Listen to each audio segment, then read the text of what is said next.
शिवबा, तुम्ही क्षत्रिय, तेव्हा क्षात्र धर्माप्रमाणे शत्रूशी लढून तुम्ही देशाचं आणि धर्माचं रक्षण केलं पाहिजे. तो तुमचा राजधर्म आहे. तो तुम्ही पाळला तर जनक अंबरीषाप्रमाणे इहलोकी कीर्ती आणि परलोकी मोक्ष मिळवा. पण महाराज, क्षात्रिय धर्माच्या मोहाचं जाळे इतकं मोठं आणि गुंतागुंतीचं आहे की त्यात एकदा अडकलेला मनुष्य प्राणी परमेश्वर प्राप्ती करून घेण्यासाठी कधीच मोकळा होणार नाही. तसं नाही राजे.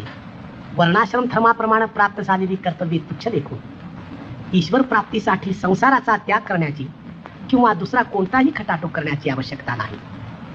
राजा असो, शिपाई असो किंवा तुमचा सामान्य प्रपंचित प्रजाजन असो, धर्मानं नेमून दिलेली कर्तव्ये करीत करीत परमेश्वराला आपलासा करून घेण्याचा अगदी साधा मार्ग म्हणजे नाम घेता उठा बोधी, नाम घेता उठा बोधी, होय